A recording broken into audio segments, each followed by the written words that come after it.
अध्यक्ष महोदय, मैं आपकी अनुमति से मंत्री जी से पूछना चाहूँगा। जैसा कि मेरे इस प्रश्न के उत्तर में बताया गया है कि मुंबई और नागपुर गलियारे के बीच उच्च गति रेल गलियारे के लिए विस्तृत परियोजना रिपोर्ट तैयार करने का कार्य अनुमोदित कर दिया गया है और national high speed rail corporation limited को सौंप दिया गया है तथा यह कार्य प्रगति पर है। मैं इस प्रश्न के संबंध में माननीय मंत्री जी से यह जानना चाहूँगा कि इस उच्च गति रेल गलियारे की विस्तृत परियोजना रिपोर्ट कब तक अनुमोदित करने का national high speed rail corporation limited को सौंपी गई है तथा जैसा कि मुझे पता चला है कि इस योजना को तीसरे चरण में रखा गया है। यह विदित है कि मुंबई देश की आर्थिक राजधानी है। अंततः क्या मुंबई नागपुर के बीच उच्च गति रेल गलियारे को वरीयता देकर समस्त औपचारिकताएं पूर्ण करके निर्माण संबंधी कार्य को स्वीकृत किए गए अन्य उच्च गति रेल गलियारे से पहले अविलंब प्रारंभ करने का विचार करेंगे। बहुत माननीय अध्यक्ष जी, बहुत बेहतरीन प्रश्न पूछा है माननीय सदस्य ने।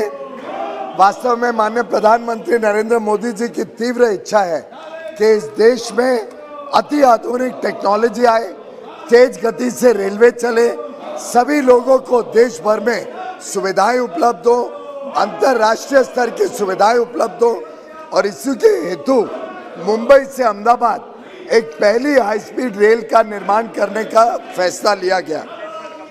बहुत तेज गति से उस पर निर्णय लिए गए, तेज गति से उस पर काम शुरू किया। विश्व की सबसे जो बेहतरीन टेक्नोलॉजी है शिंकनसेन को भारत में लाया गया। मुझे आज बड़ा खेद है, बहुत दुख है कि महाराष्ट्र में जब से नई सरकार आई है 1.5 वर्ष पहले, इस काम का पूरी तरीके से एक प्रकार से फुल स्टॉप कर दिया है। गुजरात में तेज गति से जमीन अधिग्रहण हुआ। आज 95% 95% लैंड गुजरात का एक्वायर कर लिया गया, दादरा नागर हवेली का एक्वायर कर लिया गया। लेकिन महाराष्ट्र में मुझे दुख है ये बताते हुए कि जब पिछली सरकार थी, उस सरकार के समय जो जमीन मिली, उसके बाद नई सरकार ने कोई काम ना करने के कारण मात्र 24% जमीन सिर्फ मिल पाई है और हाई स्पीड रेल का काम महाराष्ट्र में आगे बढ़ नहीं रहा है। इसी के होते अब गुजरात का जो काम है वो तो तेज गति से चल रहा है, महाराष्ट्र का काम ठप है। ऐसी परिस्थिति में मैं माननीय सदस्य से दरख्वास्त करूंगा कि वो चाहते हैं कि मुंबई से नागपुर भी हाई स्पीड रेल लगे। मेरे से ज़्यादा कौन चाहेगा? मैं तो स्वयं मुंबई का रहने वाला हूँ, स्वयं मुंबई में जन्मा हूँ, पला हूँ, बड़ा हूँ, राजनीति की है।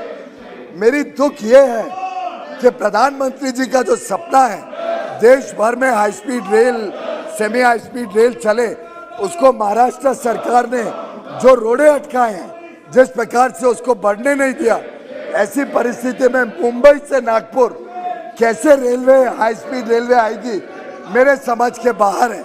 फिर भी उसके बावजूद सर, इतना अनपार्लियामेंट्री वर्ड, इतने वरिष्ठ मेरे सहयोगी जिनको चिताने में दिन रात मैंने काम किया, वो झूठ बोल रहे हो, ऐसा आरोप लगा रहे हैं। सर, ये इतना अनपार्लियामेंट्री शब्द एक एक्स कैबिनेट मिनिस्टर यूज कर रहे हैं, कह रहे हैं झूठ मत बोलो। ऐसा पार्लियामेंट में रहे हुए सदस्य, ऐसे मंत्री रहे हुए सदस्य ऐसा शब्द इस्तेमाल कर रहे हैं, इसको कृपया करके एक्सपंज किया जाए। लेकिन यह सरकार सिर्फ सत्य बोलती है, जो झूठ बोलने का काम है वो कुछ नेता एक मुख्यमंत्री पद के लिए झूठ बोलने का काम करते होंगे। मुझे नहीं मालूम वो नेताओं की क्या मंशा है कि वो विकास के कार्यों में भी हमें सहयोग नहीं करते। तो माननीय सदस्य से अनुरोध है, महाराष्ट्र में और ज़्यादा प्रेशर डालें और वहाँ से सहयोग लाएं, तो जल्द से जल्द मुंबई से नागपुर भी हम हाई स्पीड रेल लाने के कार्य में आगे बढ़ सके। हमने ऑलरेडी डिटेल प्रोजेक्ट रिपोर्ट का काम शुरू किया है। कोई तीसरे चरण में नहीं रखा है, सभी पे काम एक साथ चल रहा है। सहयोग ना मिलने के कारण अनुमानित डीपीआर की तिथि अगस्त 21 है, लेकिन अगर महाराष्ट्र सरकार सहयोग दे तो मैं विश्वास दिलाता हूं कि ये सरकार, केंद्र में मोदी जी की सरकार चाहती है कि देश में जल्द से जल्द पूरे देश को ये सुविधा मिले। जाओ जी। महोदय, मेरा जो सवाल था वो मुंबई नागपुर रेल के जो बुलेट ट्रेन है उसके बारे में था, लेकिन हमारे मंत्री जी ने मुंबई अहमदाबाद के बारे में ज़्यादा बात की। आपके मंत्री जी को भी मालूम होगा कि ये रेल को महाराष्ट्र के लोगों का विरोध इसी कारण है कि मुंबई के सभी बड़े बड़े कारपोरेट जगत को अहमदाबाद को हिलाने की योजना ये सरकार बना रही है। इसीलिए हमारे मराठी लोगों का, महाराष्ट्र के लोगों का मुंबई से अहमदाबाद बनने वाली बुलेट ट्रेन को विरोध है। इसके पहले भी बहुत सारे बड़े बड़े कारपोरेट ऑफिस और कार्यालय, गवर्नमेंट ऑफिसेज भी मुंबई से अहमदाबाद को स्थलांतरित हो चुके हैं और बड़े स्तर पर स्थलांतरित करने की योजना बना के मुंबई का महत्व कम करने की चाल ये केंद्र सरकार कर रही है। इसीलिए महाराष्ट्र की जनता का, ना कि सरकार का, इसको विरोध है। मेरा प्रश्न था कि मुंबई ये देश की आर्थिक राजधानी है। मुंबई का महत्व पूरी अपने देश में दूसरे मेट्रोपॉलिटन बड़ी शहरों से मुंबई का महत्व अलग है। मुंबई अगर नागपुर है उप राजधानी है और आगे चल के ये मुंबई से कलकत्ता तक ये लाइन जुड़ सकती है। तो इसीलिए मेरा इतना ही सवाल था कि ये परियोजना जो तीसरे, सबसे पहले तो मैं माननीय सदस्य को आश्वस्त कर दूं कि भारतीय जनता पार्टी की जब सरकार महाराष्ट्र में थी तब कोई स्थानांतरण नहीं हुआ, कोई महाराष्ट्र से और कोई राज्य में नहीं गया। हाँ, ये अलग बात है आज की जो वर्तमान सरकार का रवैया है, जो काम है, जिस प्रकार से कोविड की महामारी तक में फेल हो गए और भ्रष्टाचार लिप्त सरकार चला रहे हैं, तो स्वाभाविक रूप से लोग मुंबई अगर छोड़ेंगे तो उसके लिए कौन जिम्मेदार है, वो माननीय सदस्य ने खुद सोचना पड़ेगा। आज परिस्थिति ये है कि हम देश भर में विकास चाहते हैं और देश के विकास में चाहे वो मुंबई से अहमदाबाद लाइन हो, चाहे मुंबई से नागपुर हो या मुंबई से कलकत्ता या दिल्ली हो, सभी जगह का विस्तार करना ये हमारी सामूहिक जिम्मेदारी है। और मैं चाहूँगा कि अगर राज्य सरकार चाहती है विकास हो तो और सहयोग करे। अगर जो लाइन ऑलरेडी निर्धारित है, अप्रूव्ड है, जिसमें महाराष्ट्र ने ऑलरेडी अप्रूवल दे रखा है, उसमें सहयोग नहीं है तो हमें पता नहीं आगे की लाइनों में क्या रवैया है। श्री मनोज कोटक जी, बाकी अध्यक्ष सप्लीमेंट्री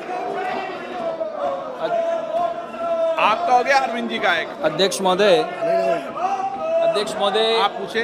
हमारे शिवसेना के साथी ने जो प्रश्न किया मुंबई से नागपुर बुलेट ट्रेन कब शुरू होगी, तो बुलेट ट्रेन के बारे में उनके पक्ष की भूमिका आज सदन के सामने आई। मैं उनको बधाई देता हूं कि उन्होंने कम से कम ये माना कि बुलेट ट्रेन ये देश के विकास के लिए आवश्यक है। लेकिन मुंबई से अहमदाबाद हो, नागपुर हो, नासिक हो, पुणे हो, माननीय मंत्री जी ये बताया कि बीकेसी में, जहाँ पे मुंबई में बीकेसी स्थित स्टेशन बनने वाला है, जहाँ से ये ट्रेन शुरू हो सकती है। सदस्य ने ये तो बताया कि उनको मुंबई से नागपुर चाहिए, लेकिन मुंबई में जहाँ पे बीकेसी में इसका स्टेशन बनना है उसकी भूमि ट्रांसफर हुई कि नहीं, मंत्री जी ये बताएं। हमारे कई प्रयासों के बावजूद अभी तक जो भूमि से स्टेशन शुरू होना है, हाई स्पीड रेल शुरू होनी है, वो अभी तक केंद्र को या रेलवे को मिली नहीं है। अगर वो ही नहीं मिलेगी और शुरुआत ही नहीं हो पाएगी तो मैं समझता हूँ आगे के और कार्य कैसे होंगे मेरी समझ के बाहर है। श्री अरविंद सावंत जी। माननीय अध्यक्ष महोदय, माननीय मंत्री जी जो कुछ बता रहे हैं वो आधा सच बता रहे हैं। ये सच्चाई है कि एक जान लो कि आज केंद्र की सरकार के तरफ से राज्य की सरकार को 1 लाख करोड़ रुपया आना है, वो पैसे नहीं देंगे आप। मेट्रो कार शेड के लिए जो बनाई गई जगह के बारे में जो झगड़ा चल रहा है उसके बारे में चुप्पी कर बैठे हो आप। वहाँ आपकी सहयोग की आवश्यकता है, वहाँ सहयोग करो। वहाँ सहयोग करो। आप आपका जिद प्रश्न- कर रहे हो कि गोरेगांव में होगा, आपका प्रश्न हमारी क्या? सरकार के पास मांग कर रही है जो लोगों को बुलेट ट्रेन से भी आवश्यक है, लोकल ट्रेन की सुविधा, मेट्रो ट्रेन की सुविधा, उसके बारे में आपने क्या कदम उठाए वो पहले बताओ। मुझे लगता है एक पार्टी के दो सदस्यों की अलग अलग मांग है। एक चाहते हैं कि नागपुर में बुलेट ट्रेन लगे, एक कहते हैं कि नागपुर में नहीं लगनी चाहिए। मैं समझता हूँ एक सरकार, राज्य सरकार ने तय करना चाहिए कि उनका क्या मांग है, क्या चाहते हैं। रही बात 1 लाख करोड़ की, वो सरासर गलत आरोप लगाए जा रहे हैं। उल्टे मैं माननीय सदस्य को डिटेल्स दे दूंगा कि हमें कितना पैसा रेलवे को महाराष्ट्र की सरकार से मिलना बाकी है। आपका सहयोग ना मिलने के कारण हमारी कितने लाइनें काम आगे बढ़ नहीं पा रहा है और कितने प्रोजेक्ट अटके हुए हैं महाराष्ट्र के सहयोग ना होने के कारण। अब मेट्रो शेड का भी जवाब दे देता हूँ कि वो मेरा दूसरा महकमा है। सर, मेट्रो शेड के लिए एक पूरा प्रोजेक्ट तैयार होके पड़ा है। उसका मेट्रो का शेड निर्धारित जगह पे बनना है, बन चुका है, लेकिन राज्य सरकार एक ईगो के कारण केंद्र सरकार की जमीन हड़पने के लिए एक कानून बना देती है, एक नियम निकाल देती है। सॉल्ट कमिश्नर की जमीन राज्य सरकार के पास कोई अधिकार नहीं है कि वो अपने आप से ले सकती है। उसका एक प्रोसीजर है, प्रोसेस है। बिना वो प्रोसेस फॉलो करे केंद्र सरकार की जमीन राज्य सरकार हड़प ले, ऐसा तो कोई देश में नियम नहीं। 224 श्री